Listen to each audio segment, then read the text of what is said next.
तरह से सीईओ के जो इंटरव्यूज हैं वो आज के समय के हिसाब से चेंज हो रहे हैं। ये सवाल बोर्ड ऑफ डायरेक्टर्स आपसे क्यों पूछ रहे हैं, इन सवालों के पीछे लॉजिक क्या है, एक सही तरीके से सीईओ के इंटरव्यूज के लिए किस तरीके से प्रिपरेशन की जाती है, वो आपको मेरे वीडियो से पता चलेगा। तो वो सवाल जो बहुत ज्यादा बोर्ड ऑफ डायरेक्टर्स सीईओ के इंटरव्यूज में पूछ रहे हैं, तो वो सवाल है कि आपको 5 मिनट के अंदर अंदर अपनी पिच प्रिपेयर करनी है और हमारे सामने प्रेजेंट करनी है। एज हम आपके इन्वेस्टर्स होने वाले हैं और आपको हमें कन्विंस करना है कि हम आपकी कंपनी में पैसा क्यों लगाएं। और सिर्फ इतना ही सवाल नहीं पूछा जाता है आपको, इस सवाल से और बहुत सारे फॉलो अप क्वेश्चंस निकल के आते हैं, वो भी आपसे पूछे जाते हैं। तो चलिए वो लॉजिक समझने की कोशिश करते हैं कि आपको सीईओ के इंटरव्यूज में ऐसे सवाल क्यों पूछे जा रहे हैं। देखो, बोर्ड ऑफ डायरेक्टर्स ने आपसे सवाल क्यों किया है, वो क्यों आपकी पिच जानना चाहते हैं कि किस तरीके से आप इन्वेस्टर्स के सामने अपने प्रोजेक्ट्स के लिए पिच करोगे, अपने प्रोडक्ट्स के लिए पिच करोगे, अपनी सर्विसेज के लिए पिच करोगे और पैसा लेके आओगे। बोर्ड ऑफ डायरेक्टर्स को यहीं से अनुमान लग जाएगा कि कौन कौन से प्रोजेक्ट्स जो हैं वो फंडेड होने वाले हैं। सबसे पहले तो बोर्ड ऑफ डायरेक्टर्स को ये पता चल जाएगा कि आप क्रिएटर हो या नहीं हो, या सिर्फ और सिर्फ आपका बिजनेस सेंस है। और कहीं ऐसा तो नहीं कि सिर्फ और सिर्फ आप इनोवेट करते हो, कहीं ऐसा तो नहीं कि सिर्फ और सिर्फ आप डिस्ट्रप्शन में जो है वो फेथ और बिलीफ रखते हो और आप हर चीज में कुछ ना कुछ क्रिएटिविटी और इनोवेशन करते ही जा रहे हो और इसी वजह से आप प्रोडक्ट्स और सर्विसेज अपने कंपनी में लेके आ रहे हो। आपका एक वो पैशन है जो शायद प्रोफेशन में कन्वर्ट हो चुका है, लेकिन एक्चुअली जितनी भी क्रिएटिविटी या इनोवेशन आप लगा रहे हो अलग अलग प्रोडक्ट्स और सर्विसेज को बनाने में, उन सबको आपको सेल करना नहीं आ रहा है, क्योंकि आप में वो जो बिजनेस माइंड मेकअप होता है वो नहीं है। तो ये सारी चीजें जो है वो बोर्ड ऑफ डायरेक्टर्स आपके सवाल के जवाब से जानना चाह रहे हैं इंटरव्यू में, कि आपका जो पर्सपेक्टिव है वो क्या है, कि आप एक बिजनेस पर्सन हो या सिर्फ और सिर्फ एक क्रिएटिव पर्सन हो और एक इनोवेटर हो। क्या आपको इक्विटी शेयर के बारे में कुछ नॉलेज है या नहीं है, क्या आप अपनी कंपनी को वहां पे प्रेजेंट करने जा रहे हो, या फिर जो आपकी पिच है जो आपने इस इंटरव्यू में सवाल के जवाब में बताई है बोर्ड ऑफ डायरेक्टर्स को, उस पिच से एक्चुअली आपके पास कोई इन्वेस्टमेंट नहीं आने वाला है। या तो ज्यादा से ज्यादा क्या होगा, जिन इन्वेस्टर्स के सामने आप पिच करने जा रहे हो या तो वो आपके कस्टमर बन जाएंगे या फिर आपकी कंपनी को ही खरीद लेंगे लेकिन आपकी कंपनी में इन्वेस्ट नहीं करेंगे। तो इस तरीके के जो सवाल हैं ये सारे के सारे फॉलो अप क्वेश्चंस बन जाते हैं आपके मेन क्वेश्चंस के, जब भी आपको पिच बताने के लिए कहा जाता है। जब भी आप किसी सीईओ के इंटरव्यू में बैठे हुए हैं तो हमेशा इन फॉलो अप क्वेश्चंस को पहले से ही प्रिटेक्ट करके उनको प्रिपेयर करके आपको जाना है, अगर आप चाहते हो कि आपका इंटरव्यू में सिलेक्शन हो जाए एज अ सीईओ। और भी फॉलो अप क्वेश्चंस हैं जो इस मेन क्वेश्चंस के साथ आएंगे, जो बोर्ड ऑफ डायरेक्टर्स बहुत ज्यादा पूछ रहे हैं आजकल इंटरव्यूज में। और वो सवाल है कि क्या जब भी आप फंडिंग के लिए जाते हो इन्वेस्टर्स के पास तो जरूरी है सिर्फ और सिर्फ पिच ही बतानी, या फिर अपने जो फाइनेंशियल स्टेटस है उसको अच्छी तरीके से पढ़ लेना, या फिर ये भी जरूरी है कि जो इन्वेस्टर्स हैं वो किस तरीके से सोचते हैं, वो कहाँ कहाँ किस किस कंपनी में इन्वेस्ट कर रहे हैं। ऐसे बहुत सारे फॉलो अप क्वेश्चंस हैं जो इस मेन सवाल से अटैच्ड हैं। एक और फॉलो अप क्वेश्चन जो है वो आपसे ये पूछा जा सकता है कि जो भी आपके इन्वेस्टर्स हैं उनकी एक्सपर्टीज आपको पता होनी जरूरी है या नहीं, और अगर पता होनी जरूरी है तो उससे आप क्या बेनिफिट उठा सकते हैं, और क्या क्या प्रोबेबल क्वेश्चंस हैं जो आपको लगता है जब भी आप किसी फंडिंग के लिए जाते हैं इन्वेस्टर्स के सामने तो वो पूछे जा सकते हैं आपसे। तो इस तरीके के फॉलो अप क्वेश्चंस आपसे इसलिए पूछे जा रहे हैं ताकि बोर्ड ऑफ डायरेक्टर्स को पता चले कि आप कितना एनविजन कर सकते हो, कितनी आपकी फोरसाइटेडनेस है, और कितना जो है वो आपका प्रेडिक्शन इन सवालों को लेके बिना किसी इन्वेस्टर के सामने पिच किए आप कितना सही अनुमान लगा सकते हो। और जितना ज्यादा आप सही अनुमान लगा सकते हो उतना ही ज्यादा वेल प्रिपेयर्ड होगे और उतने ही ज्यादा अच्छे फंड्स आप लेके आओगे इस कंपनी में जब आप एज अ सीईओ सेलेक्ट हो जाओगे। तो आपको वेल प्रिपेयर्ड होना है, ये मत सोचना कि अगर आपने एज अ सीईओ पहले काम किया हुआ है तो आपको पहले से ही एक्सपीरियंस्ड है। कभी कभार क्या होता है कि जो आपको एक्सपीरियंसेस होते हैं पहले अपने वर्क एक्स से, वो एक्चुअली गलत एक्सपीरियंसेस होते हैं। वहां बात आती है इस तरीके के सवालों के लिए आप किस तरीके से प्रिपेयर करोगे, आपको किस तरीके से वो सवाल पता होने चाहिए जो अगर आप किसी को पिच देते हो फंड्स लाने के लिए अपनी कंपनी में एज अ सीईओ, तो वो सवाल क्या क्या हो सकते हैं, इन्वेस्टर्स आपको किस किस तरीके से ट्रिगर कर सकते हैं और किस तरीके से आपको इन सवालों को हैंडल करना है। क्योंकि अगर आपने इन्वेस्टर्स को हैंडल कर लिया, अपनी इस पिच से बोर्ड ऑफ डायरेक्टर्स को इम्प्रेस कर लिया, उनके फॉलो अप क्वेश्चंस का भी जवाब दे दिया, यानी कि आप अच्छे सीईओ बन सकते हो। क्योंकि क्योंकि आपकी प्रिपरेशन से, आपकी नॉलेज से जो है वो आपने फोर्स ही कर लिया कि आगे क्या क्या हो सकता है। और एक अच्छा सीईओ वो ही होता है जो दूरदर्शी होता है। ये बोर्ड ऑफ डायरेक्टर्स को आपके जवाबों से पता चल जाएगा। देखो यहाँ से कुछ टिप्स है जो आपको हमेशा और हमेशा ध्यान में रखनी है जब भी आप इस सवाल के लिए प्रिपेयर करोगे। तो पहली टिप तो ये है कि जब भी आपको वैसे भी किसी को इम्प्रेस करना होता है, चाहे वो इंटरव्यू है, चाहे वो इन्वेस्टर्स है, चाहे वो बोर्ड ऑफ डायरेक्टर्स है, आपके पास पहले के जो 6 और 7 सेकंड्स होते हैं वो बहुत ज़्यादा क्रूशियल होते हैं आपका फर्स्ट इंप्रेशन बनाने में। तो वो 6 और 7 सेकंड्स का आपको बहुत बखूबी इस्तेमाल करते हुए इन्वेस्टर्स के सामने एक ऐसी अच्छी सी पिच देनी है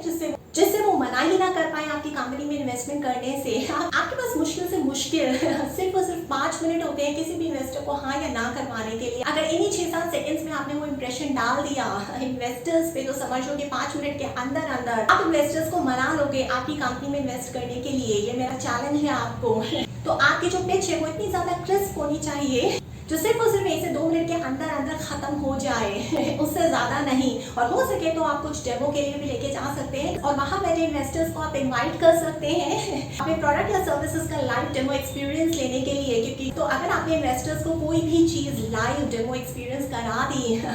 तो आपकी पिच से ज्यादा वो एक्सपीरियंस कमाल कर जाता है। दूसरी टिप जो आपको अपने जवाब में बोलनी है बोर्ड ऑफ डायरेक्टर्स को कि जब भी मैं फंडिंग के लिए आगे जाऊंगा इन्वेस्टर्स के पास, तो वो मुझसे ये पूछ सकते हैं कि मेरी इक्विटी इस कंपनी में कितनी है और बाकी लोगों की कितनी है। तीसरी टिप या तीसरा एलिमेंट जो आपको अपने जवाब में बोलना है बोर्ड ऑफ डायरेक्टर्स को कि जब भी मैं फंडिंग के लिए जाऊंगा आगे,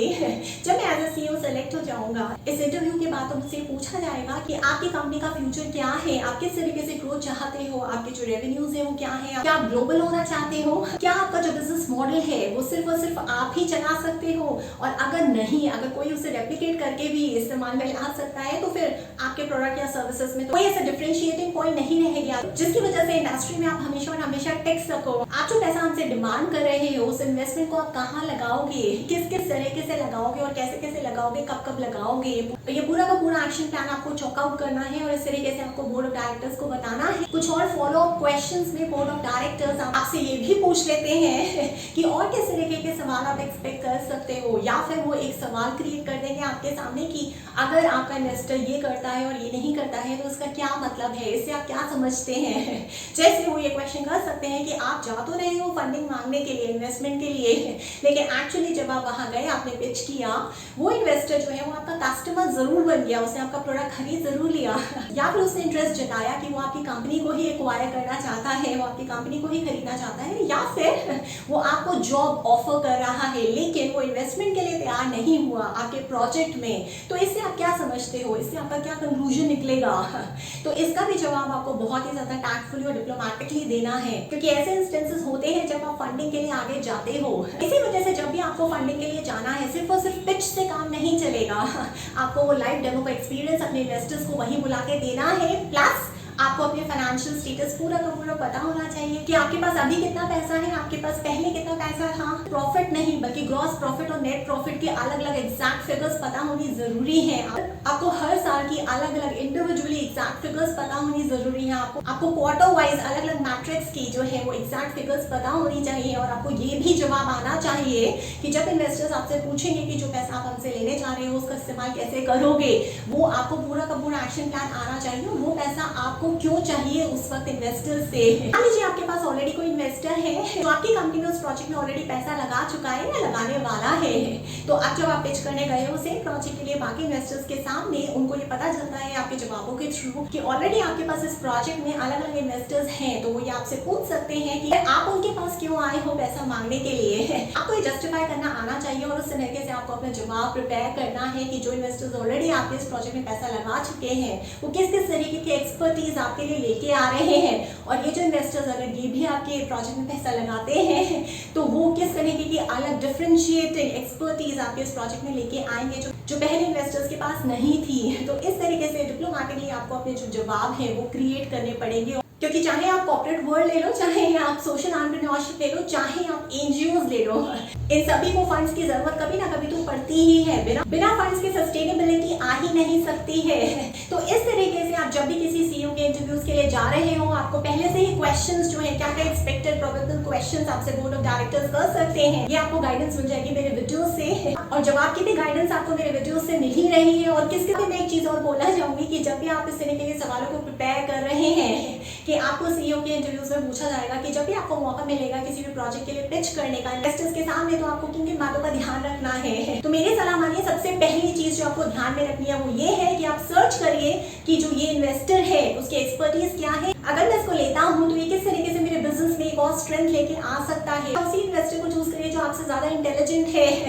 क्योंकि अगर आप अपने से ज्यादा इंटेलिजेंट बंदा लेके नहीं आते हैं तो वो आपको कोई एक्सपर्टीज नहीं दे पाएगा, बल्कि आप ही फ्यूचर में उसको संभालते रह जाएंगे। वो आपके बिजनेस को या आपके प्रोजेक्ट को कभी भी कोई भी टाइम नहीं दे पाएगा। और दूसरी बात जो बहुत ज्यादा इंपॉर्टेंट है आपके लिए एज अ सीईओ वो ये है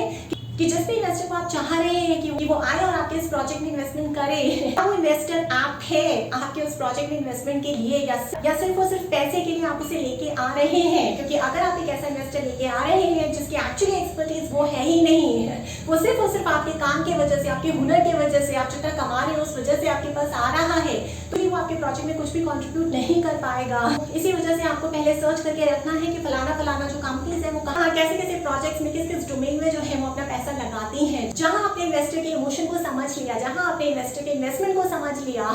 वहां बाजी, वहां डील आपकी हो जाती है। वहीं सिर्फ आप सही और सही इन्वेस्टर को लेके आ पाते हो अपने प्रोजेक्ट के लिए। ये जरूरी नहीं है कि कितने इन्वेस्टर्स आपके प्रोजेक्ट में पैसा लगाने के लिए तैयार है, बल्कि ये सबसे ज्यादा जरूरी है कि जो सही इन्वेस्टर आपको चाहिए, जो सच में एक्सपर्टीज लेके आ सकता है, जो आपसे ज्यादा इंटेलिजेंट है, तो तैयार है या नहीं है आपके पिच सुन के आपके प्रोजेक्ट में फंड लगाने के लिए। इस तरीके से जो है आपको अपने जवाबों को फ्रेम करना है, वो बोर्ड ऑफ डायरेक्टर्स को अपने इंटरव्यूज में बताना है। और आपने ऐसा कर लिया तो आपका किसी भी कंपनी में एज अ सीईओ सिलेक्शन पक्का है। भी अगर आपको कोई डाउट्स है किसी और टॉपिक पे, अगर आप मेरी गाइडेंस, मेंटोर, कोचिंग, काउंसलिंग चाहते हो या ट्रेनिंग चाहते हो, तो आप मुझे व्हाट्सएप कर सकते हो टॉपिक के साथ। मेरा फोन नंबर है 9311659252। और अगर आप कोई सेटअप हो, कोई गवर्नमेंट ऑर्गेनाइजेशन हो, कोई स्कूल, कॉलेज या यूनिवर्सिटी हो, कोई एनजीओ हो, या फिर कोई प्राइवेट कंपनी हो या ग्लोबल फर्म हो, अगर आप चाहते हैं कि ऑनलाइन मोड के जरिए मैं आप तक आऊँ, आपके एम्प्लॉय, सीनियर मैनेजर्स, इंटर्न्स या CXO लेवल के एम्प्लॉयज या CEOs को काउंसिल करूँ, कोच करूँ, ट्रेन करूँ, आप मुझे प्रपोजल भेज सकते हैं। मेरा ईमेल एड्रेस है verma.roli@gmail.com।